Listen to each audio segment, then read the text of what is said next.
Boa noite, pessoal. Esse é mais um More Conversas, agora é no Ocaso de 2023, no mês de novembro, com um convidado especial hoje, Johnny. Johnny, que está na nossa frente de More Mais, é do time interno, é das entranhas do More Mais, que traz aqui para vocês esses eventos e tudo mais que a gente tem feito, né?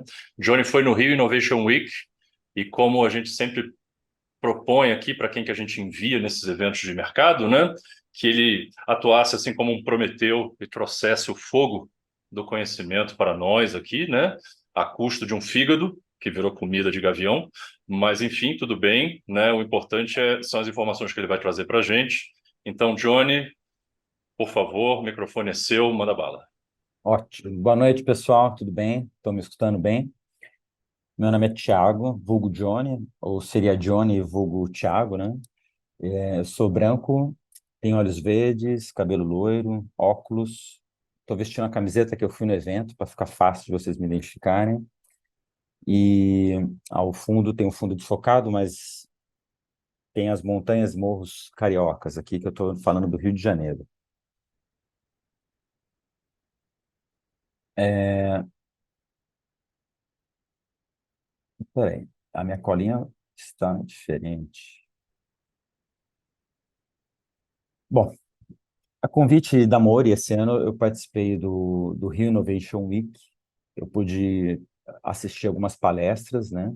E dei destaque principalmente às que falavam de inteligência artificial, que eu creio que seja o centro das atenções desse ano, com as tecnologias como o ChatGPT, o Midjourney, as IAs generativas. Então eu fui lá dar uma conferida nesse evento. O evento, ele é impressionante pelo tamanho, o volume de público, a quantidade de expositores. Essa é a imagem lá do Pier Mauá, onde aconteceu o evento.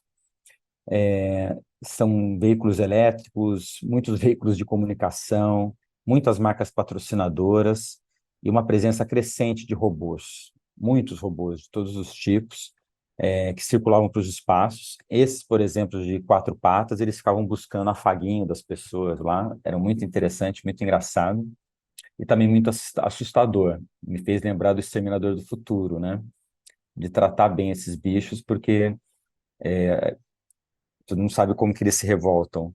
Eu trouxe aqui o Uncanny Valley, que foi um debate que eu estava tendo com o pessoal de eventos algumas semanas atrás, e me ficou essa frase na cabeça, e eu até fui fazer a lição de casa para entender o que que é, né? E trouxe uma efeméride aqui para vocês, a título de curiosidade, né?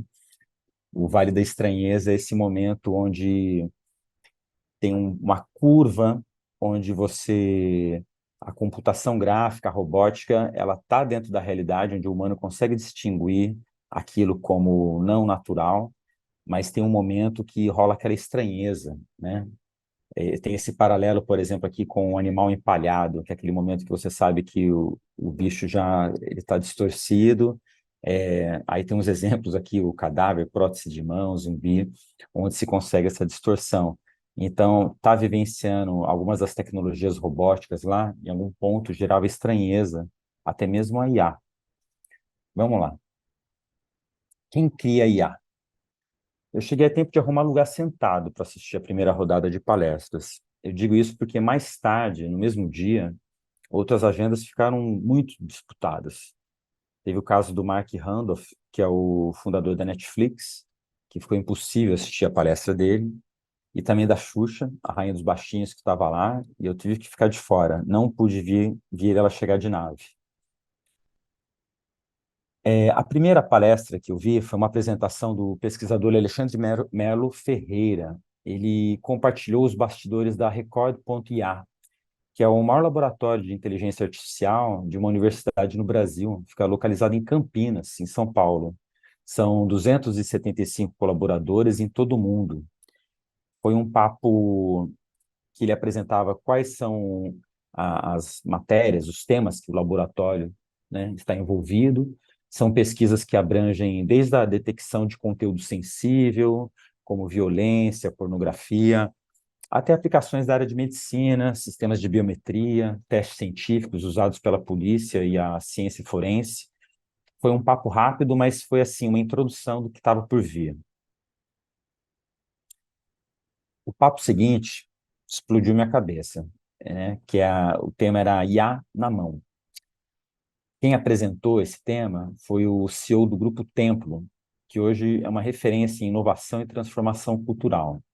Eu vou mandar o link para vocês.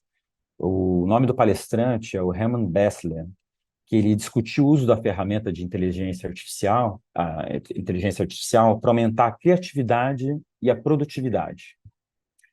Entre muitas frases de impacto do Herman, ele explicou quais são as ferramentas de IA que a gente deve utilizar para ser mais criativo e mais produtivo.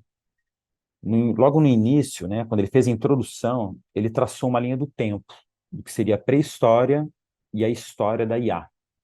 Ele diz assim que, em dado momento, quando os computadores fazem o que ele chama de aquisição da linguagem, que é a junção do vídeo, da imagem e do texto, surge essa IA como a gente conhece atualmente, quando esses três pilares começam a interagir.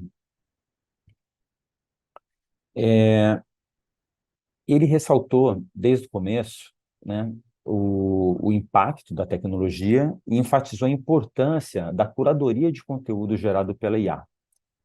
E quão importante que é a compreensão de como a IA funciona e dos cuidados necessários para usar essa tecnologia. E frisou assim, ó, o ChatGPT não é Google, ele falou. Eu achei isso muito interessante também. Ele trouxe um fluxo de conteúdo para gerar a IA, né, explicando essa dinâmica básica dela, que essa lógica de implementação é o ponto de partida para o bom resultado do uso da ferramenta. A primeira coisa a se fazer são as perguntas certas, daí a necessidade de um prompt bem elaborado. A tarefa seguinte é fazer a revisão das respostas, uma boa dose de senso crítico também é importante para adicionar melhorias na sua entrega final. E essa etapa de revisão é chamada de prompt recursivo. Para quem não sabe o que é recursão, eu fiz essa liçãozinha de casa, que é essa possibilidade de uma função computacional fazer uma chamada para ela mesma, com os parâmetros necessários para sua execução. E dessa forma é como a gente extrai o melhor do chat GPT. E para também quem tiver menos familiar com o inglês, vale ressaltar o seguinte, né, que a palavra prompt vem de incitar, de provocar. Ou seja, você provoca a máquina a pensar com você. Quanto mais você provocar do jeito correto, mais rico serão essas respostas que ela vai te entregar. E ele conclui, né, que é dessa forma que você extrai o melhor do chat GPT, né, o Herman comenta. Ele fez uma analogia muito legal também, que é um debate que a gente tem hoje sobre essa criação que o chat GPT entrega para a gente, que é o seguinte: a arte faz muito desse recurso, dessa recursão, o cinema, a música, onde muito do que a gente escuta hoje, que a gente chama pela primeira vez, na verdade é algo que já foi feito anteriormente, né? E ele até trouxe uma referência antiga, que é o Everything is a Remix, que mostra como que existe esse exercício da linguagem na publicidade, na música, de ter um sample, uma reinvenção de alguma coisa que a gente já conhece. O Herman também ele destacou que o grande potencial da IA é de automatizar tarefas burocráticas. Por exemplo, criar oportunidades para ganhos de produtividade, automação de processos e inovação de negócios. Dá um tempinho para vocês darem uma sacadinha, lerem aqui o conteúdo. E vou passar para o slide seguinte. Ele dá um exemplo, até uma ferramenta que a gente está usando aqui hoje, que é o Fireflies. Se não me engano, eu vi no comecinho da apresentação que estavam gravando com esse recurso, que ele automatiza as notas da reunião, ajuda na transcrição, faz o resumo, faz pesquisa e até analisa o tom de voz das conversas. Já é uma inteligência artificial trabalhando para a produtividade. Ele faz essa provocação aqui, que a pergunta correta é: em quanto tempo, ao invés de quantos empregos serão perdidos? Ele alerta para um tema do problema do desemprego estrutural. Empregos de colarinho branco serão substituídos por máquinas. A escala de como os empregos vão surgir e acabar vão se dar de forma muito acelerada. Isso já é uma história que a gente já escutava, e agora vai acontecer de forma ainda mais rápida, né? Essa hora, todo o público aqui ficou empolvoroso, assim, porque ele listou as ferramentas básicas do uso da inteligência artificial para o fluxo de trabalho. Eu ainda estou mapeando essas ferramentas, porque nenhuma delas apareceu com nome aqui. Convido vocês para a gente debater no final aqui desse papo, esses nomes também. E ele fala assim, né? Ele trouxe alguns números.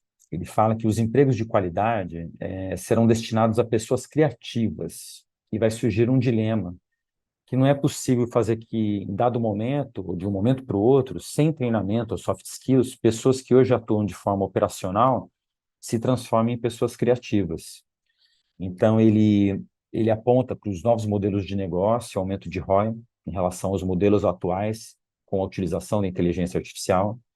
Ele traz esse dado, né, de um ganho de 50% no aumento da automação de processos, né, em ganhos de escala, e também um aumento em 38% da produtividade pessoal.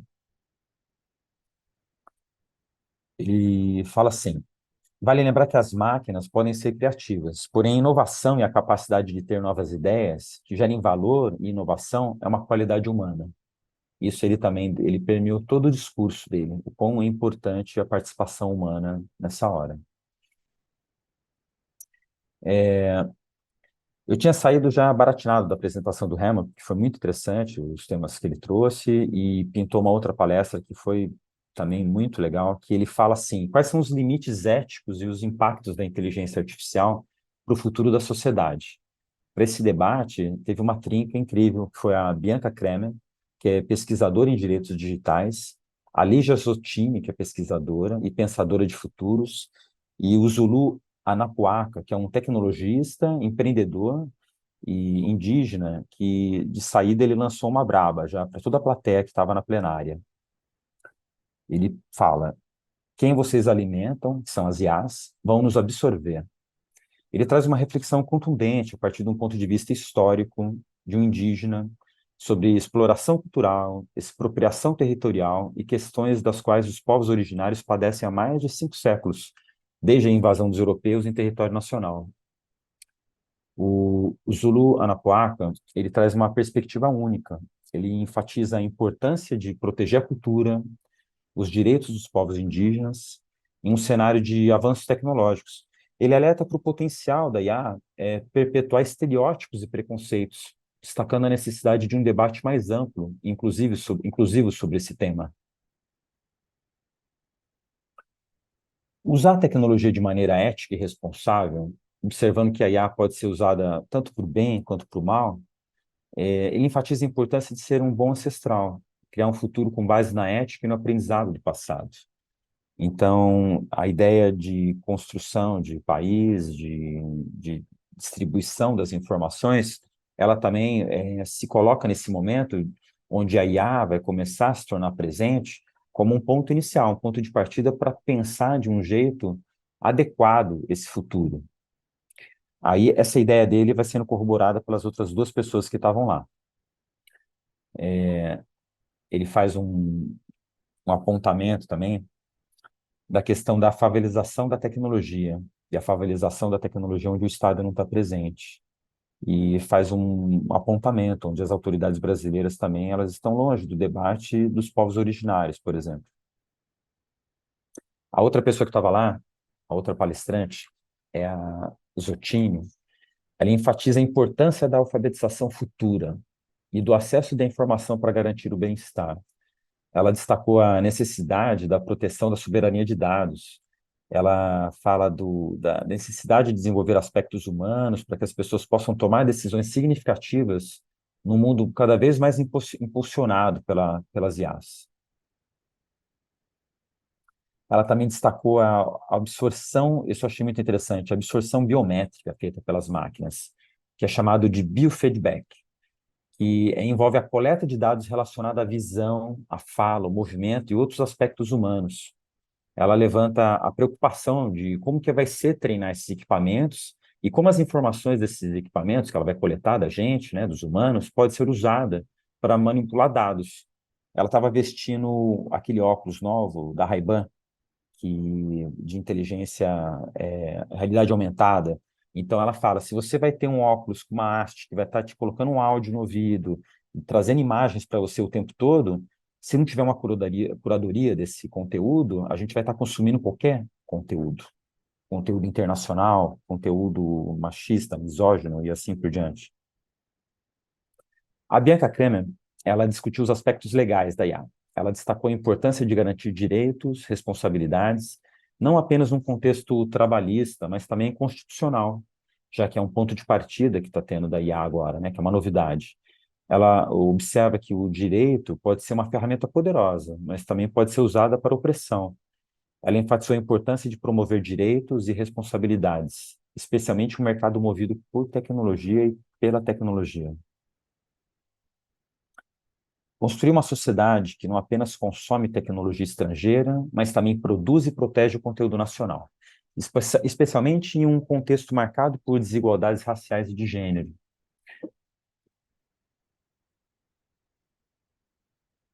Aqui eu saltei para a quarta palestra do dia, que foi incrível também. Foi a presença da parlamentar do PSOL, a Erika Hilton, e a empresária Raquel Virginia, que trouxeram, né, uma perspectiva preta e de gênero para o debate sobre o futuro.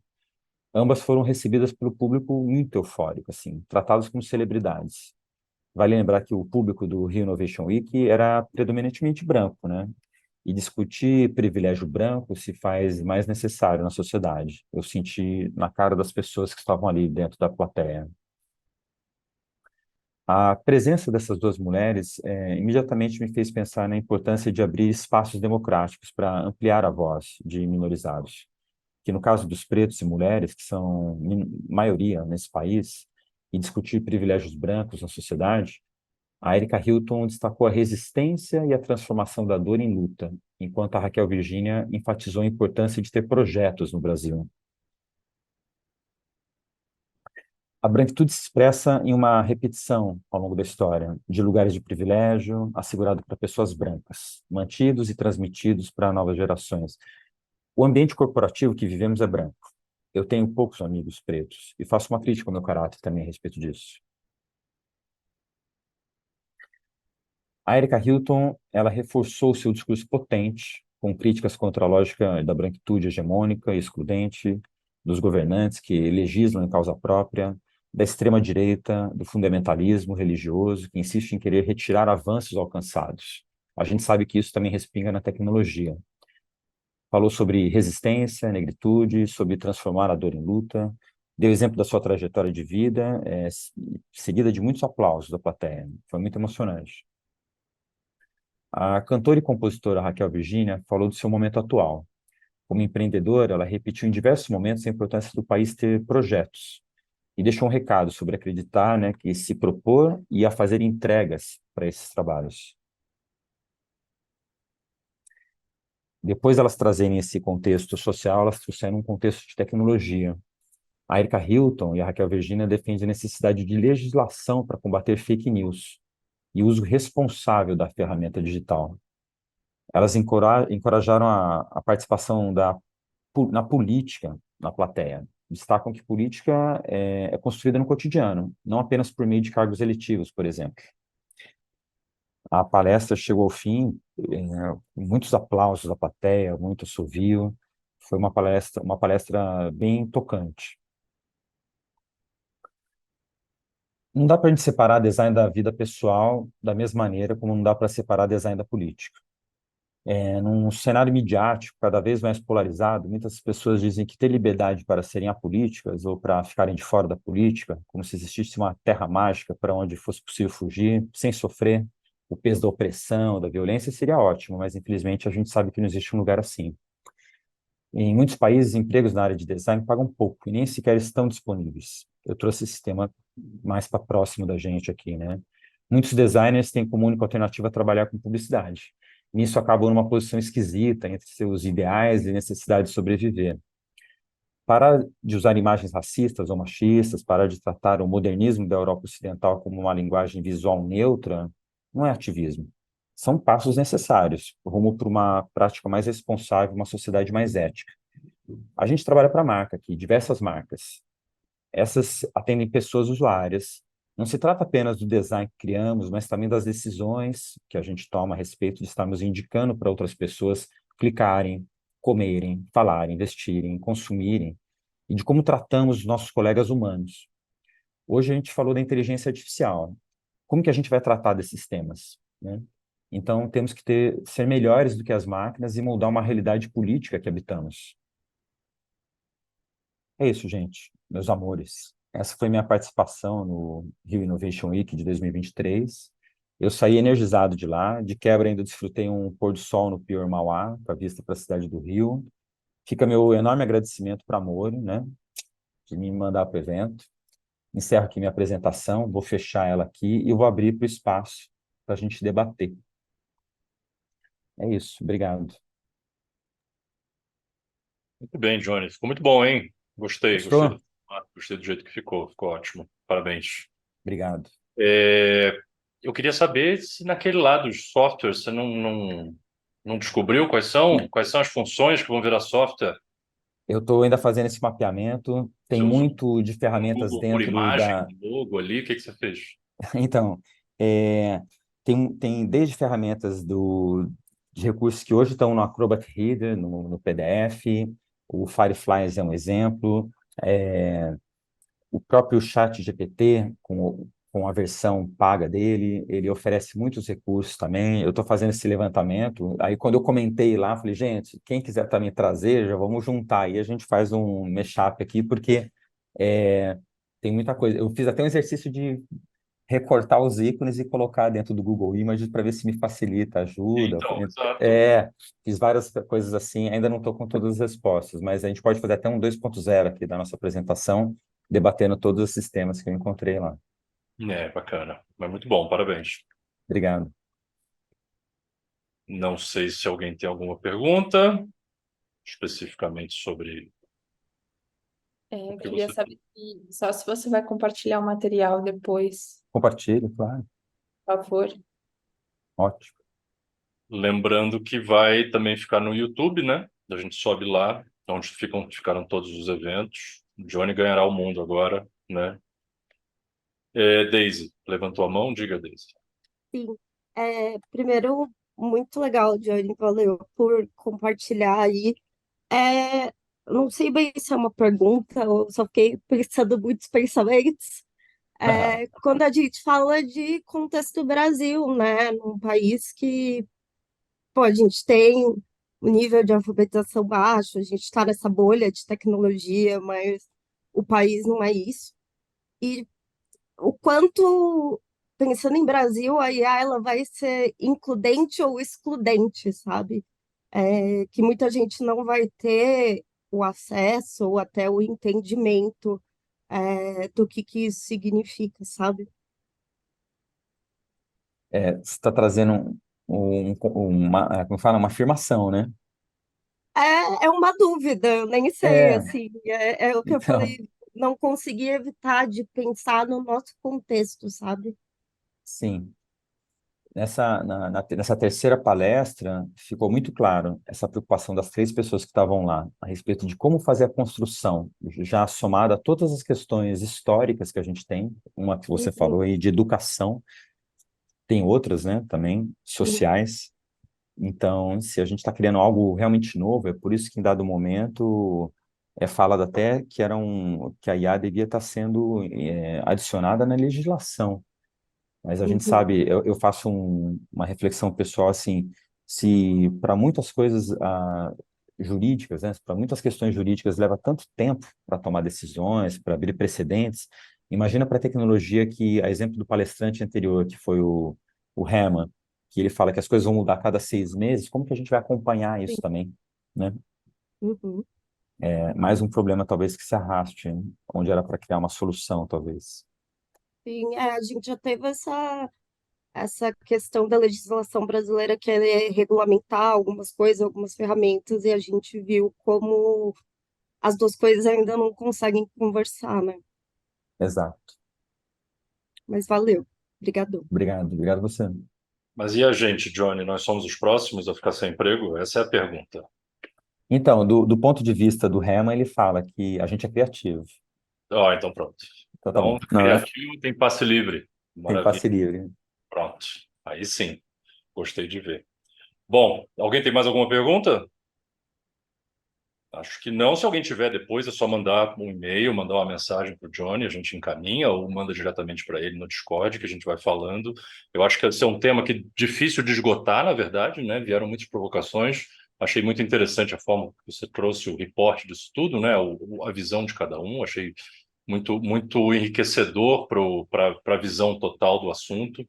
Então, Johnny, queria agradecer a todos que estão aqui presentes, né? Nesse mais um Humor e Conversas, edição novembro de 2023.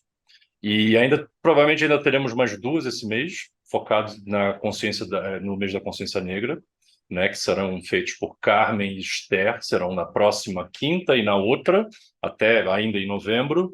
Então, espero vocês todos lá. E obrigado novamente, Johnny, e boa noite a todos. Boa noite.